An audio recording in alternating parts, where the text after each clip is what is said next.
Now you may be thinking, hey, isn't this just a blatant Todd in the Shadows ripoff? No, because I don't have a piano. I got something better though, watch this.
Okay, well maybe it is a blatant Todd in the Shadows ripoff.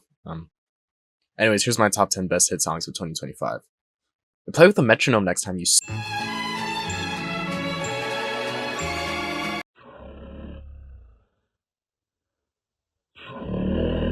So a little bit about me. I'm Korean, and I recently moved out of my parents' place, and I moved to a very Caucasian area, if you will. So I've been missing Korean food, the Asian snacks I grew up on, specifically like K-Dogs. I really like jjampong. What else? Posam's really good. I really like drinks too. I like banana uyu. I like Milkis. I also like that one milk tea drink with the tapioca pearls in it. You know, like Tesla. I just lost all credibility as a music reviewer, and I just started. The song's a mess, the beat's a mess, the lyrics are a mess, the video's a mess, and it all works for some reason. This is Cat's Eye's first time charting, which is really funny because what do you mean Boba Tea Gnarly put you in the US mainstream? Put you in mainstream anywhere. I don't think they were charting in Korea either, so like, it's honestly nice to see something that doesn't fit like anything else. Like nothing sounds like this song, and I just think that's cool to see on what was a pretty standard, pretty basic year. Even like Brat Summer's hits were less experimental, I guess is the right word. I think this song was very much helped because it has a really fun choreo to go with it. One of the benefits, but also drawbacks of K-pop is that it's not all about the song itself. There are things around the song that help lift the song itself up. And yes, Cat's Eye is K-pop. K-pop is not a genre of music, it is a music industry. Yes, that one Latin boy group that Hype has is K-pop as well. K-pop is Korean not because of the music, because of the people running it. The reason Cat's Eye doesn't refer to their global groups as K-pop is because K-pop has a very negative stigma around it, and that's been like since the 2010s. Like, anyways, back to the song itself. These lyrics are so bad. Like, hottie hottie, like a bag of talkies. Are we dead ass? But it gets a pass because Oh my god, this song's so lit. Congratulations. gang gang. Gang gang. Gnarly is very much something they can only do once. They released Internet Girl as I was writing this, and I'm getting out of here. Eat zucchini. Eat zucchini. it's not gonna stick. People aren't buying it. But I'm hoping Cat's Eye gets to like actually do stuff instead of being like just this weird group with weird songs. Like Gabriella charted too. That was pretty good for them. Alright, good luck Cat's Eye. I'm rooting for you. Everything's gnarly.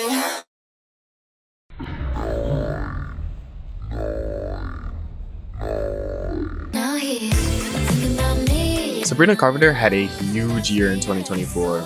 Probably one of the best acts from a super stacked year.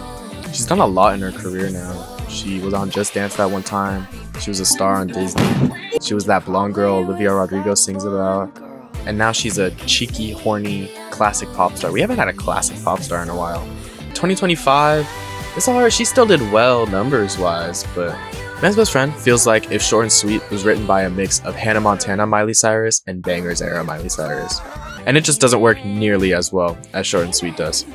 But there was one song that charted that I quite liked, though it does just feel like Short and Sweet too, but like, I'll take it. As much as the shtick Sabrina has run its course, it doesn't mean it's always bad. It's a groovy song, just fits Sabrina's voice super well, fits her vibe super well. I also like that she toned down the bimbo, but not really a bimbo, just a housewife. I know that it's satire, but I think men doing the bare minimum makes me dripping wet is significantly funnier than everything else on the album. You know what I mean? I like that in the music video and the performances, there's a big focus on drag, because I honestly thought that Sabrina Carpenter was conservative baiting, just a little bit. This isn't in the script, I just remembered she wrote Thumbs. She wrote Thumbs by Sabrina Carpenter. She's been that girl actually. Hold on. Oh my gosh, she was in The Hate U Give too. Oh, Sabrina Carpenter is that girl. Why did I ever think you were performative? I'm sorry, Sabrina Carpenter, I did not know about your game. But let's talk about that VMA performance. The VMAs were hosted on CBS. Ew. The Copaganda channel. Like, Sabrina Carpenter was like the only person there who had the willingness to put up a political message, and the cameras refused to just get a good shot of what the signs that she like had the drag queens holding had to say. Thank you, Sabrina Carpenter. Like, not even Lady Gaga did that. Like, that's kind of crazy. If Sabrina's gonna stay on the track that she's going right now, she better start doing more of this and less of this. Thank you. Tears run down her thighs.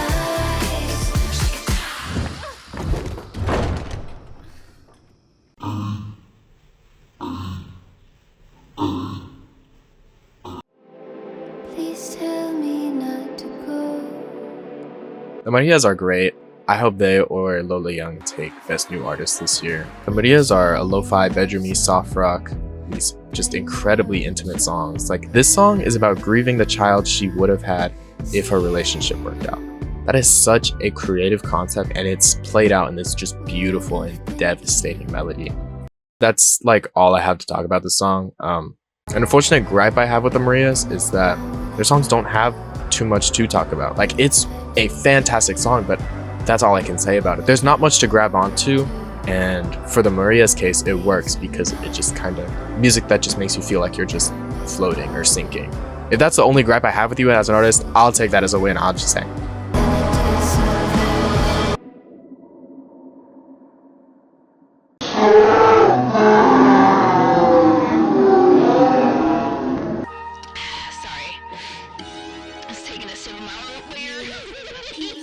Doja Cat is in such a strange place in her career right now.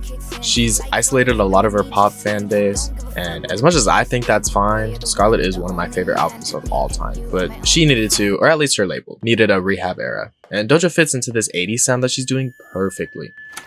Boy, let me know what this is candy say. First off, this beat is phenomenal. Oh my goodness. When I first listened to it, I was like, oh, this sounds like I Want to Dance with Somebody by Whitney Houston, but like at nighttime, you know what I mean? And Doja absolutely has Whitney Houston's presence.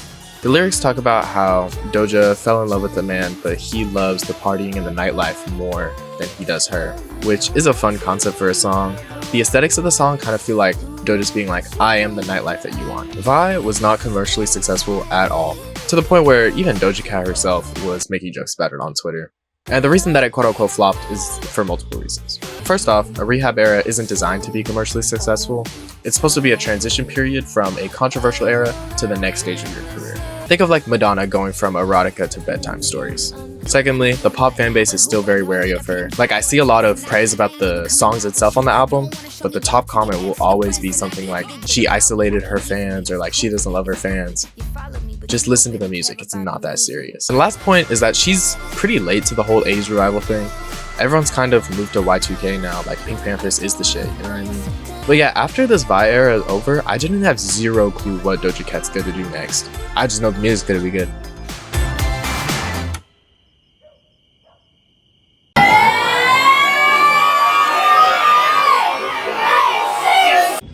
I love dragging Tate McRae on Twitter because, like, she's such a nothing artist. What does she even do? Her singing voice is like Britney Spears without the presence. There's such a small amount of songs that work for her voice, but I think she's really close to finding it. This song sounds like shards of glass, but like in a good way, you know? It's very sleek and it fits her strange ass voice like really well. They put cocaine in that pre-chorus. It is so good. It's like magical or something. Also, I haven't really picked out Tate McRae as a lyricism girly, but apparently she helps co-write a majority of her songs because the lyrics on this song are pretty good too.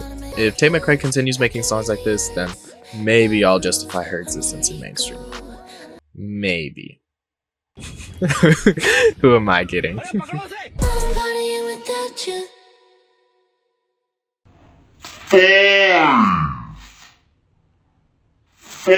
So I do chart watching, obviously, and one random day I see a name that I honestly thought would never chart again.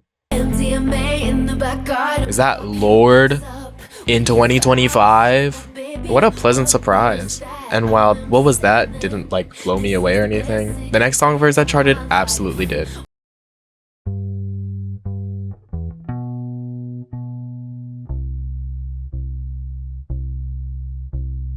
The song is beautiful. I love it so much. The build-up is incredible. It's very much like Happier Than Ever, and that used to be my favorite song of all time. Lorde's daily routine includes masturbating. Based. I originally thought the song was about a man who did Lorde wrong during a very transformative part of their life, but apparently, Let's Hear It for the Man of the Year refers to the GQ Man of the Year award ceremony that they attended back in 2023, where Lorde wore something that was too feminine for them to feel like themselves in, and so they wrote this song to become their own Man of the Year. And like, that is super awesome and transgender and based. And who was I to think that Lorde would be writing about a man? Thank you, Lorde, for gracing the masses with your presence. Please stay for longer. Please. Let's hear it for the man of the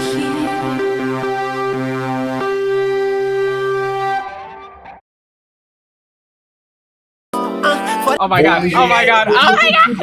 Oh my god. To the Apple Music Super Bowl 60 halftime show. I'm so hyped, I'm so hyped. Oh my god, it's gonna be so good. It's gonna be so good. Say something crazy. Oh my god, he's starting with DP! Whoa, whoa, whoa. Is that Cardi B? Wait, that's Cardi B right there! Oh my god! Cardi B. That is Cardi B. Wait, where? Who? Body.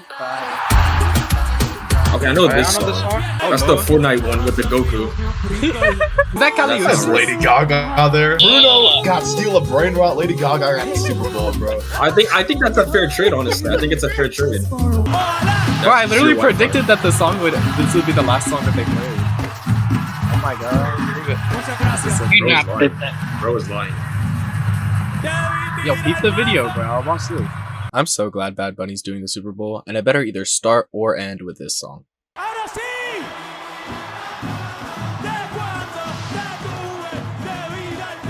Bad Bunny's one of those artists who only get better as time goes on. Every single album has been better than the last. If I were to make a top 10 albums of 2025, top 3. Everything about this song feels super nostalgic. From the beat to the structure to lyrics, it feels so purposeful, and it creates such a just amazing soundscape. The song has really good storytelling. Basically, Bad Bunny is getting drunk with a group of friends and just reflecting on his life and thinking about, hey, I should have taken more pictures with the people that I don't have anymore. He starts drinking a little more. Then at one point, he just completely stops singing it just to talk to his friends and be like, hey, I'm so glad I have all you. Let's take a photo together. Gente, los quiero con cojones, los amo. Gracias por estar aquí, de verdad. Para mí es bien importante que estén aquí. Cada uno de ustedes significa mucho para mí. Así que vamos para la foto, vengan para acá, métase todo el mundo, todo el corillo, vamos. Zumba. It's just so pretty. The song hits so hard emotionally. Anyone who's not listening to Bad Bunny, or any Latin artist for that matter, just because they speak Spanish, you can't understand them, you are missing out on so much. That statement is directed at one person you know who you are.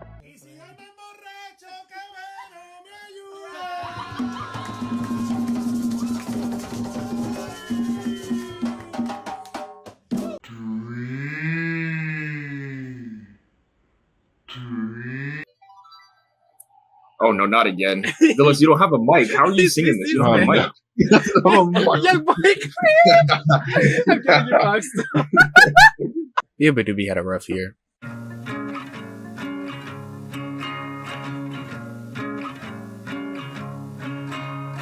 Okay, let me fully explain what the hell happened to Biba Doobie.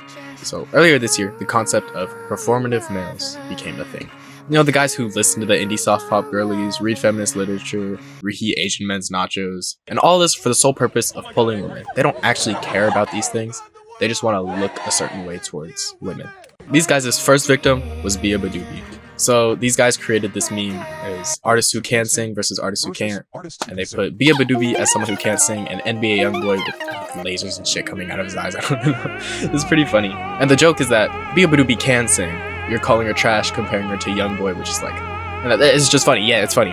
Humor, guys, humor. However, Bia Badoobie never saw this meme. All she saw was just a flood of people in her comment section just saying, artists who can't sing. With no context of the meme, it just looked like a bunch of people were telling her that she couldn't sing. And so she went off on them in an Instagram live. A lot of people called her misandrous for it. Let's be so for real. Let's be so for real, guys. And all the performative males that flocked to Bia Badoobie went to the next person. Like, I still see people who genuinely think that Bia Badoobie was mad at the meme itself. And like, are we still on this? Also, this song I'm talking about was released right while this fiasco was going down. It literally talks about how she doesn't want to deal with immature men. But they weren't listening to Bia Badoobie because of the songs itself. They were there to be performative, obviously. Speaking of the song itself, I forgot to talk about it. It's pretty good. I like the swing, I like the piano, I like the vocals. I will be listening to this song for a long time. Just kidding. We have all moved on to Leve. Yes. Now, I'm gonna go take a matcha break and go read up on feminist literature as the next thing starts. I'll be right back.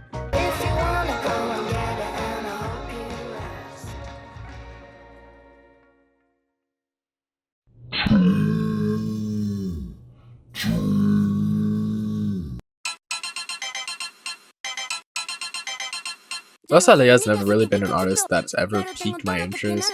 I've heard her songs around, I've just been like, yeah, she's good, but I'm not gonna like seek out her stuff, you know what I mean? Like, I've already got my favorite Latina in Karol G, so...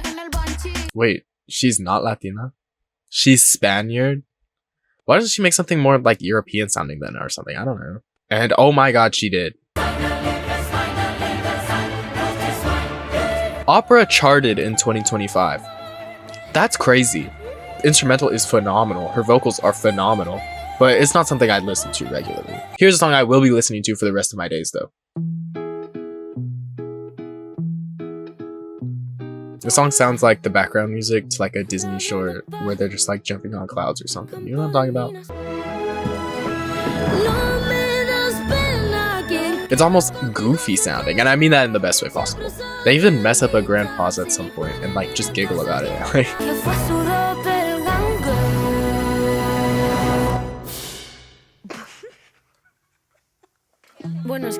It's just really funny. I really like that.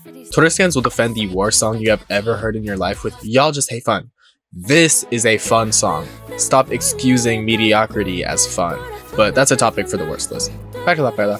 I originally thought this song was about like something happy and like reflecting on like maybe the life that you've lived. But not at all, actually. It's about a shitty guy with a pretty face.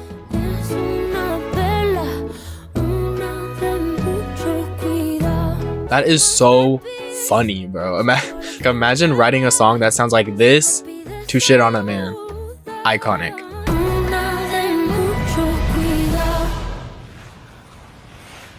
Okay, before I go to my number one song, let's go through some honorable mentions. This song isn't actually on the list. I just want to say that 1, it's overhated, and 2, I'm gonna make a whole separate video on it later down the line. Are we dead ass? Are we dead ass? Are we dead ass? Are we dead ass? Jelly Roll needs to stop making good songs with artists I don't like. He did the same thing with Jesse Murph. He made me go through Jesse Murph's whole discography trying to find more music. There was like no good songs. Hurry Up Tomorrow is definitely the weakest of The Weeknd's most recent trilogy, but that doesn't mean it doesn't have bangers. Another song that shows that Tay McRae is really close to finding her sound. But speaking of artists that don't do anything, what does he even do? A lot of British rap charted this year, and this was definitely the best of it. But obviously, since it's British rap, it was carried by the features. Because rap is phenomenal. I love his music sessions so much. I love, I love, I love, I love, I love. Honestly, I probably like this one more than Jealous Type. I just thought Jealous Type had more to talk about. Speaking of having more to talk about, here's a speed round of songs that would have been on the list if I had anything to say about them. You thought I didn't have anything to say about the Marias? Watch this. Oh, what a curse it is to be a lover girl. Probably be a waste of your time, but who knows? Las duras palos, impacto, las balas, el diablo y yo solo pienso en tus ojos. You're just thinking it's a small thing that happened. The world ended when it happened to me.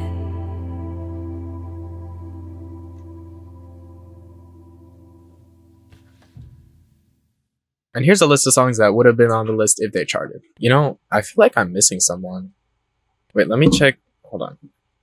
Now the sky's falling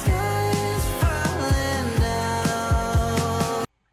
You've got to be kidding me. Might have you, but I've got your ghost. David made my favorite album of 2025.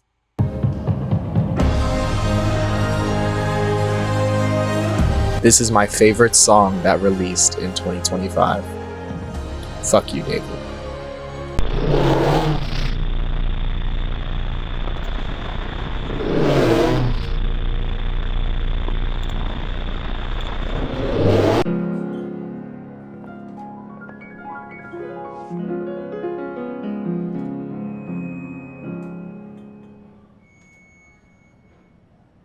Back in 2023, Chappell Roan released Pink Pony Club, a song that went nowhere, until Chappell's big breakthrough the next year. 2025 had something similar, a slept-on song from the year before that became huge this year. 2025 was lacking in most genres, but it was a great year for R&B. From Kalani to Leon Thomas to the artist that took my #1 spot, Raven Lenae. The song is addicting. It was my most listened to song of this year. It wasn't even close. Somehow, I've gone all this time and I haven't listened to a single other song from her. Wait, the album this is from is only 35 minutes? I'll be right back. I'm gonna listen to that right now. That was phenomenal. Here's the rankings. Her voice is incredible. It has so much presence and she has a really good ear for beats that play off of it very well. On Love Me Not, she adds like a little bit of distortion to her voice and it just wraps the song together just perfectly. Also, for some reason, this song has always reminded me of that one scene in Teen Beach Movie 2 where the biker girl like is singing that one song from the first movie and like really slow. I don't know. Whoever's on bass is killing it, by the way.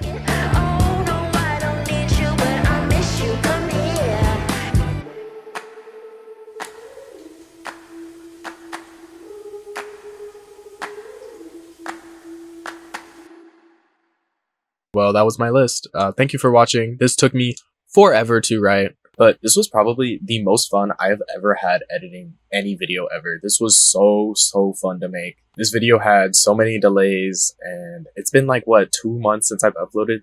Damn. I'll try to fix that, but it's gonna be a while because I got 2 other videos like this lined up. So yeah, it's gonna be a while until I'm back into the regular swing of these in a regular schedule and gaming videos again. But yeah, make sure to like, subscribe, comment, all the things, and stay tuned for the worst list. Oh my god, I forgot to write the worst list, bro. Oh my